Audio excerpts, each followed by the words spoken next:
get it figured out one of these days.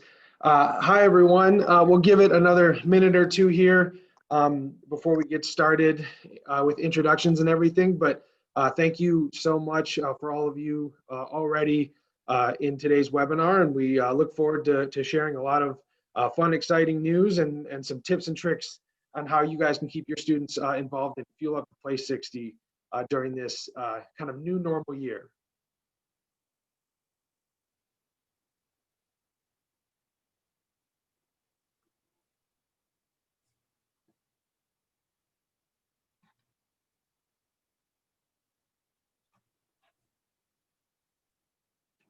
Give it another minute or so here.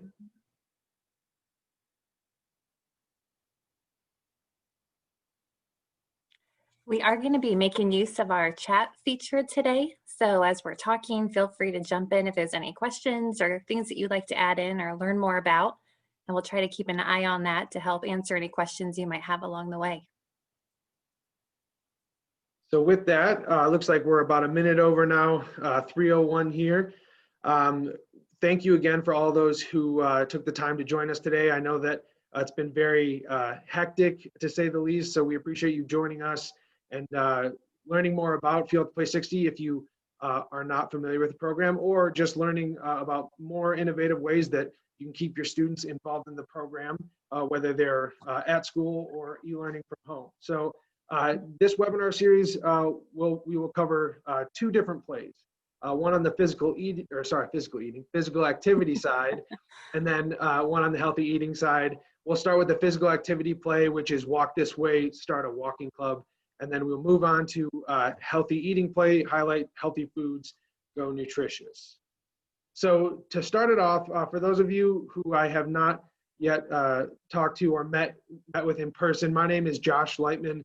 I work for the American Dairy Association Indiana. I'm the Youth Wellness and Communications Coordinator, and I work closely with my colleague Meg Magsamen, who's also on the call today. She's our Youth Wellness Manager, and her and I work with you all, wonderful program advisors, to get your students actively involved in Fuel Up to Play 60. Think of us as your go-to folks here in Indiana for Fuel Up to Play 60 and any other nutrition, dairy nutrition related things that you may have on your plate. Now, joining us today, we'll have two program advisors from two different areas in the state. Courtney McGurr is the food service manager at Oakland Elementary. She'll be talking to the healthy eating play today and about all the great things she's done with her students at Oakland Elementary. And then Stephanie Zimmerman, who is the food service coordinator for South Harrison Community School Corporation, will also talk to the healthy eating play, give you guys tips and tricks about how to activate these plays at your school with your students or at home if they're e-learning as well. So to kick it off, well, I guess I got ahead of myself. Just to give you guys a little bit of background, for those of you who don't know, Fuel Up to Play 60 on a national level is a partnership between the National Football League and the National Dairy Council. It's one of the largest in-school health and wellness initiatives in the entire country. And the whole goal of Fuel Up to Play 60 is to help students build sustainable habits to continue eating healthy and being physically active every day and reaching that goal of 60 minutes of activity. And that's kind of why hand in hand the dairy side goes with the NFL. Here in Indiana, we're lucky enough to be partnered with the Indianapolis Colts, and we have our official Fuel Up to Play 60 player ambassador, who currently is Quentin Nelson. So we're very excited about that. He's an awesome asset and loves to see students getting active in Fuel Up to Play 60. So I think now I'm not getting ahead of myself. We'll kick it off. Meg, here, I'll pass it over to you to talk about our physical activity play, Walk This Way, Start a Walking Club. Thank you. Well, this play, we realize it seems pretty easy to start a walking club, but there are different ways to do it. So we have had some really incredible program advisors in the past who have taken different angles of this play specifically. And so we wanted to share a little bit more about that and some things to keep in mind if this is something that you might want to pursue at your school for, again, that physical activity component to Fuel Up to Play 60. So the way the playbook is set up within Fuel Up, you have to do really physical activity and then the healthy eating side as well, like Josh was saying. So this is a really great way to activate a program that really is great for all athletic ranges, all ages. The walking option is just so easy to do. So we thought this was a great one to kick off on because it seems like something that could be easily mimicked or carried over from one school or program to the next. So some of the pieces of this that we've heard great success on from different schools is, as you would think of, a walking club. So if you have clubs available that meet before school, after, or a certain period, or if they're at home, this is so easy to implement. We have a great kind of one sheet that we're putting together that's going to be coming out to you in the mail separately, that goes into some of the programs that have used this. You can watch a video on what they've done, and it's pretty impressive. So the walking club, it's fun. They've done like an all school kind of pep rally where all the kids get up and moving one day. They have healthy eating stations, and then they can decide if they want to sign up for the club to meet on a more regular basis. So what's their route going to be? How long is it going to be? How often are they going to be walking? The other option that we liked is this kind of a walking journal. So this is, again, something that the group can come together to do once a week, once a month, however often your groups can connect, or they can even be doing this on their own. So we thought, what a great way to be able to track your minutes so that the kids can see for themselves how they're progressing over time.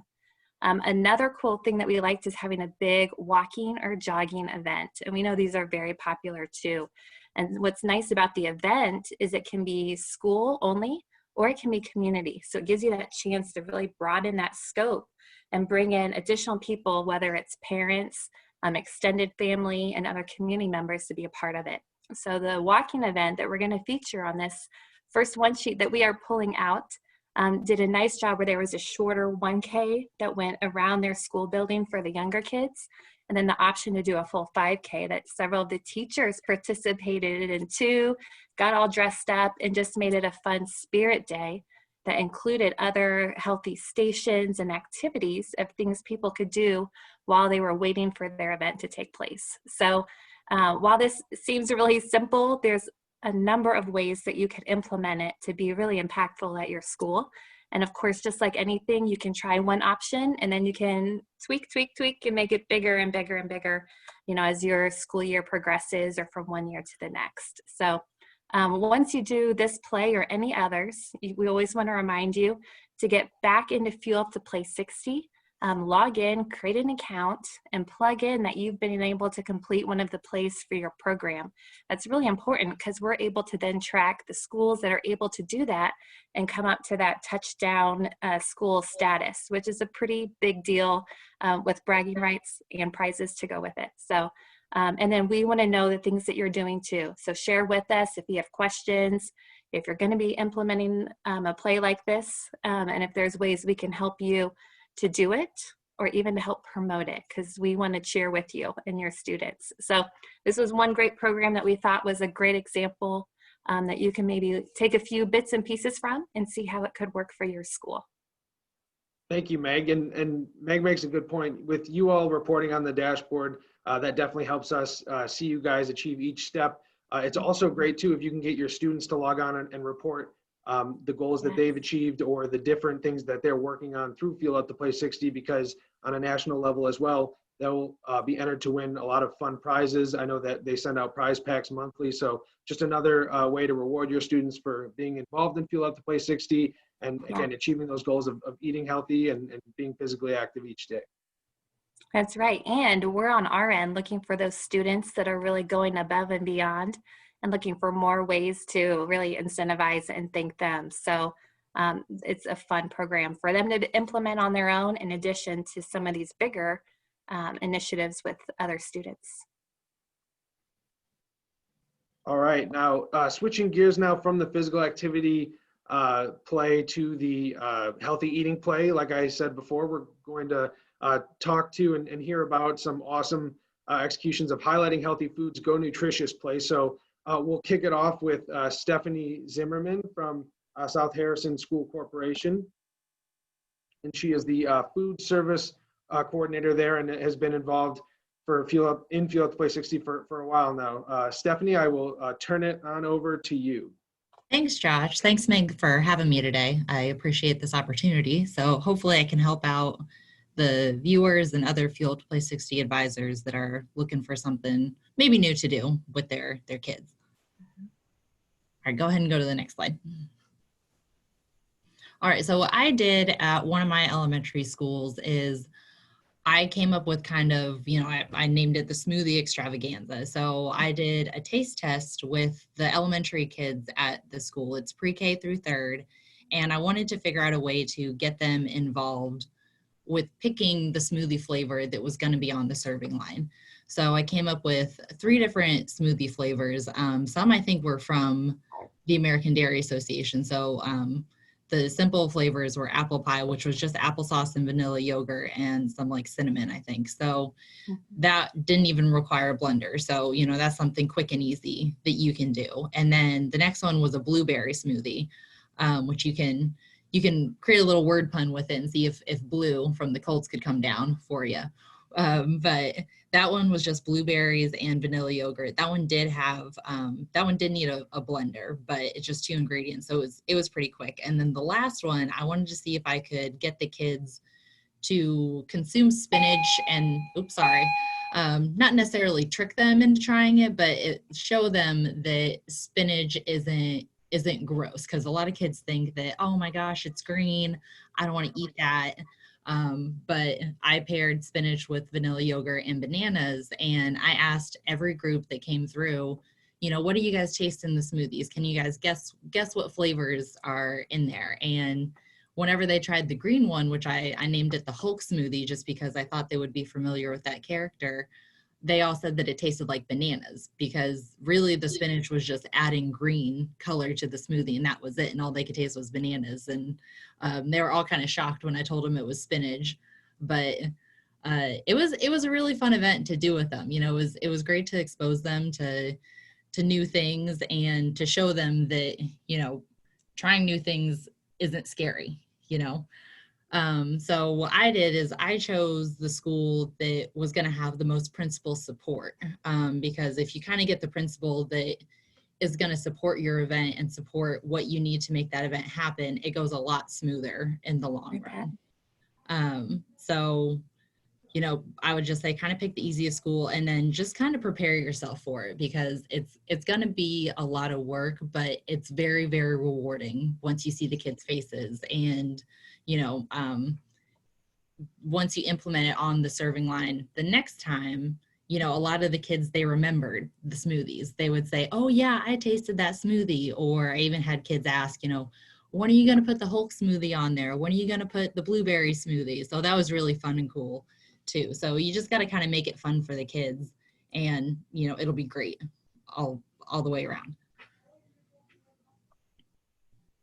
Stephanie, that's awesome. I bet you could even easily theme it to go with the season, or, what foods are fresh or on hand, and make that kind of a fun, flexible item on your menu throughout the year. Yeah, absolutely. And the blueberries that we used in the smoothies were actually the commodity blueberries. So yeah, we just they come in frozen, but we let them thaw out so then we could blend them easier. And the yogurt helped out with that too. So oh, I bet. But so I wanted to kind of compare what we did then and how to do it now, because things are completely different now than they were, a year ago, I think, when I did the event. So, at that point in time, we just did little 2-ounce portion cups of smoothies, and the kids, tested in groups. I think they came in by their class. And I had nutrition fun facts and like a survey at the end for each group. So, like I said, I would ask them, what flavors did you taste? Which one did you like best? If you wanted to see one on the serving line, which one would it be? Just so then I could gather, what the kids liked and what they didn't. And then luckily I had a very supportive cafeteria manager that was willing to take on that challenge too, so I told her, I said, hey, the kids chose, the Hulk smoothie or the blueberry smoothie. Can you make that the next smoothie? And she said, yeah, absolutely. Just get me the recipe and I'll do it. So, I was very, very thankful for that. Now it's a little bit different because some kids aren't in school. Some are, I don't know where the kids are now. So how do you get smoothies to them if they're not in the school building? If you're feeding your e-learners, I thought about this the other night. Like if you use your 8-ounce smoothie where it's, half fruit, half yogurt, so then you meet your fruit and your meat components or equivalents, then theoretically I would think you could freeze it if you put it in a 9-ounce portion cup and put a lid on it. And then you could pack it in your lunches to send home with the e-learners if that's how you're feeding them. Or if you have students in the building, you could just serve it in your 9-ounce portion cup like you normally would. Yeah, and you could also try and pair it with like your health classes, or I actually had the nursing coordinator come to me yesterday, and she was asking me about different serving sizes because she was trying to calculate, like fluid intake, but that could also be applied to, nutritional intake. So if they said, okay, so this is what we had for lunch, how many calories is that? And we say, okay, there's, 120 calories in the smoothie. So they could add it up that way, and you can make it part of the curriculum that they need for those e-learners too. That's fantastic, Stephanie. We really appreciate you comparing, then and now. I think that's really helpful with, everything that's going on today. And just as a reminder to everyone, Stephanie, I think you kind of answered one of the questions we got about doing this in today's kind of environment in schools. But just as a reminder, if you have any questions, please feel free to put them in the chat box. And at the end, we'll have a few minutes to kind of go back over those and hopefully get those answered for you. So Stephanie, like I said, we appreciate you sharing. Stephanie has been kind enough, if you have any questions about her smoothie event, or maybe other questions related to Fuel Up to Play 60, she's been generous enough to give you guys her email. And Stephanie, is there ever a good time to reach out to you, or is it something where they can just feel free to drop a line anytime they feel the need? They can feel free to call me or email me whenever they need to. I will say, I don't know if I typed this wrong, but there's an S at the end of Zimmerman in my email. So I think that was probably me, but. Well, just as a reminder, tomorrow we will be sending out the recording of this along with some other resources, and we'll be sure to send you guys the email addresses for both Courtney and Stephanie, so you guys can contact them if you have any questions about their activities. So thank you, Stephanie. We'll move on here to Courtney McGurr from Oakland Elementary School. Welcome, Courtney, and thank you for taking the time to chat with us today and provide us with your wisdom about Munch Madness. Hey, no problem. Hello, everyone. So what I did at my school was we took the NCAA bracket and we broke it down into fruits and vegetables, because those are the things that we serve for lunch on a regular basis. A lot of times they take them, a lot of times they don't. More than not, they don't, unless we encourage them to do so. So when I take the bracket, I broke it down into fruits and vegetables. And then we take that winner of whatever wins, we let the kids vote, whatever wins, we do that for our field day. So this past year 2 years ago, I should say, corn on the cob won. We have a bunch of Indiana kids, they love corn on the cob. So and the pictures here, this is my husband. He took a day off and volunteered to grill all this corn for us. And the kids absolutely loved it. We did a Mexican street corn party, really. Josh was there to actually come and see how fun it was. And the kids, they really did. They really liked it. They like doing the bracket. They like having a choice. They like having control of what they get to eat for field day. I don't know, it's a good time, and you can do it with anything. You can do it with fruits, you can do it with vegetables, you can do it with class, you can do it with sports. It's just a fun way. You can do it in school, you can do it outside of school, you can put it on your school's website, you can have them vote with a box and at lunch. I mean, it's just a bunch of different ideas that you can do. And we just took the NCAA bracket and just broke it down. And then also here, This is me. I had a contest with our students to see which class ate the least amount of sugar for 6 months. We have a meal at our school. It's called a fun lunch, and it's yogurt and cheese stick and not fish sticks, how about goldfish, and a muffin. It's a lot of sugar. So I challenged them to not eat as much sugar and actually eat, a better meal at lunch. And so the class who won got a yogurt party, which I don't know if you've ever been to Red Mango type where you have the yogurt in the bowl and then you pick whatever fruit. So this is them, and this is me introducing star fruit to them. Some of them have never even had a star fruit before, so they thought it was really fun to see, a fruit made like a star. Also in the other picture at the top there is our vegetable bar that we did for field day. We had corn on the cob and vegetables, and so we just took some Greek yogurt, some sour cream, and we made some dips. And so the kids just got to, they played and then they came in and ate for a snack. So, I don't really have any fun tips right now because all the COVID stuff, but we've been doing different taste tests at school right now. I just intrigue them and get them to think about what they're actually putting into their bodies. Because if there was something like that when I was younger, I wouldn't be in the boat that I am today, and not knowing what different fruits and vegetables make you feel good and what is good for your body. So it's a fun thing to do. Here we are again with our corn on the cob. I can't think. And then my winning class at the bottom with their terry towels from Fuel Up. So that's awesome. Yeah, they were active and had a fun, nutritious snack for field day. So, but it's super easy. You just take the bracket and you can do whatever you want to do with the bracket. And we did have some awesome volunteers from the Dairy Council come and help us with the vegetable bar. So it was a fun day. I enjoyed myself. I was tired, but it was fun. I've got to add to what Courtney said. I was at both of these events, the one for Stephanie and the smoothie taste testing, and then Courtney's Munch Madness Field Day event, and they were both outstanding.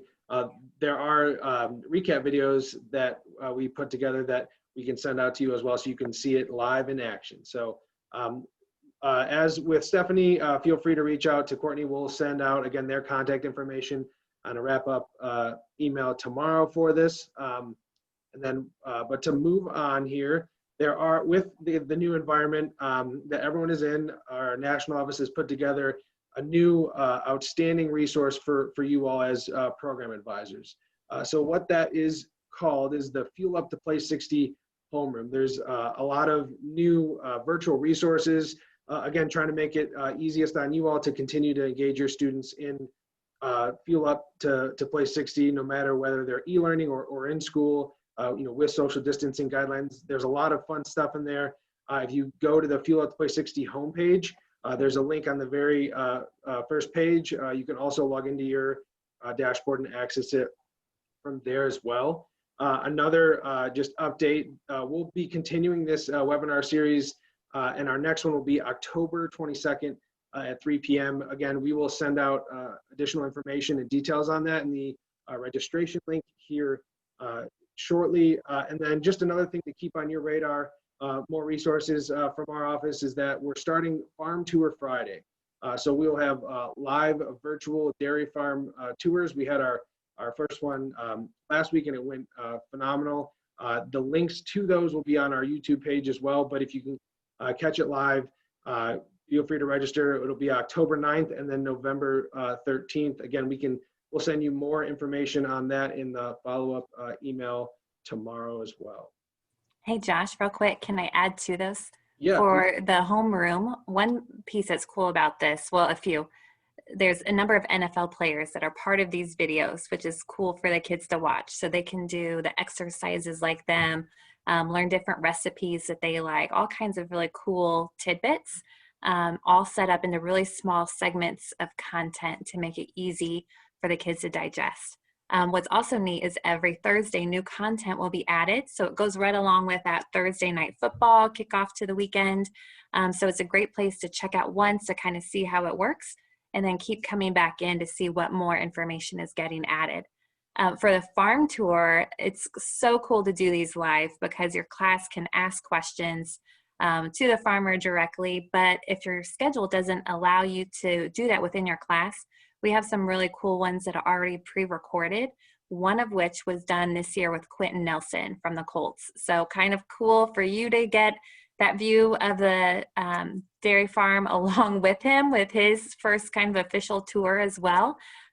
Especially kind of COVID style, everything's going virtual, and it was pretty cool. So he had a lot of questions that I think maybe some of your students might be asking too. So definitely a great place to check out. It's a 20-minute long clip there on that. Thank you, Meg. Appreciate it.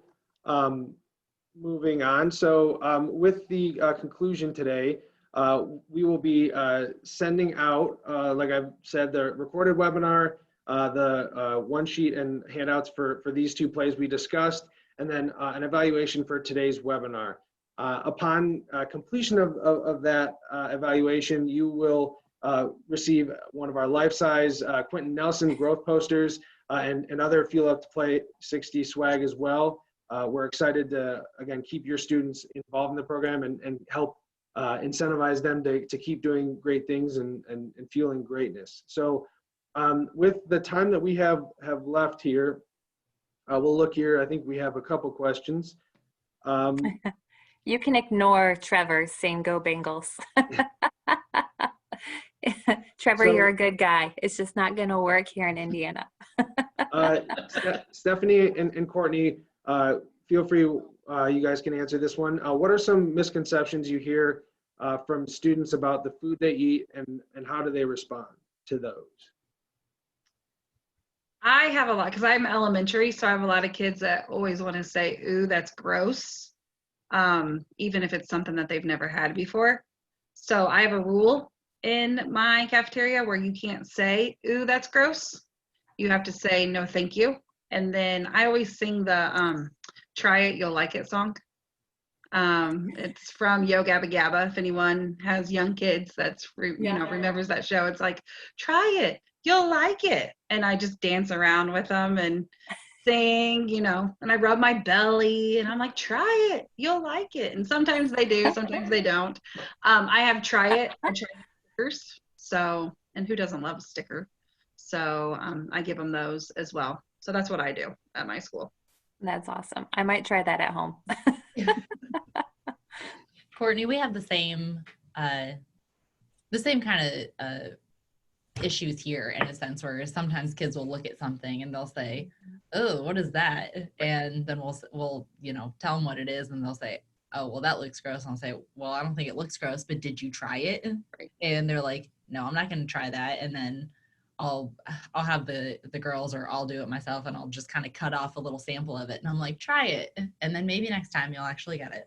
So sometimes we provide samples if it's something new, just so that the kids can get a taste of it without having to commit to the whole entree, That's a great idea. It is. I like that. Yeah. Thank you, guys. We appreciate your support on that and help answering that. I like that song too. I'll have to figure out how I can get that into my life. But Dottie gave me a good reminder in conjunction with the new homeroom.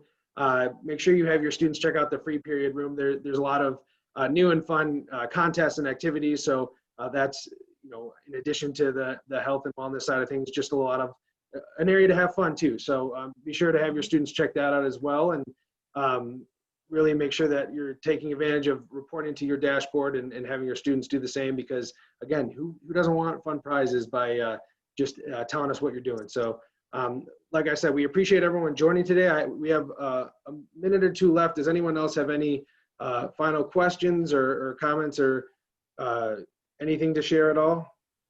You know what, Josh? I don't think we brought up that we are really encouraging everyone, if they haven't done it yet this school year, to get back into feeluptoplay60.com, get logged in, and then you can start looking at both the playbook that's highlighted at the top, and then that homepage has a really nice reference that goes into that homeroom. So just get reacclimated as you start that planning process for this year. Start to maybe get some ideas if you're looking for something different or new twist onto what you've been doing before. And then we are going to be sending more prizes out if you get logged in, but only if you do it first semester. So you've got your time frame. But have fun with it, and please keep Josh and I updated on what's going on or what you're thinking, because we're glad to be here to help. Can I say one last thing, Josh? Absolutely, please do. All right. So, I mean, I have a high schooler and a middle schooler. They are so far from the elementary level, but I try to keep myself young and hip, you know, and get what the kids like, what they're into. Yeah. Everyone's into TikTok right now. So, and when you use that to your advantage, and then you kind of twist their minds, not just a tiny bit, to, you know, hey, maybe JoJo Siwa likes peas or something. It kind of gets them to laugh, and then they think maybe JoJo Siwa does like peas, you know, and it helps. So, you know, because not every kid likes peas or green beans. So if you twist it that way a little bit, it helps, and it gets them to think a little bit differently. So that's what I use a lot. Absolutely. Great words of wisdom for sure. Well, it looks like we do not have any other questions. Thank you again, Courtney and Stephanie, for joining us today and giving us some of your secrets and tips to engaging your students in Fuel Up. Thank you all who tuned in today. Like we said, we'll send out a follow-up email tomorrow with the recorded webinar, resources for the plays, and the evaluation as well. And look forward to hopefully seeing you guys again in October when we have our next webinar covering 2 more plays of the playbook. Thank you guys so much, and we look forward to seeing you again soon. Bye.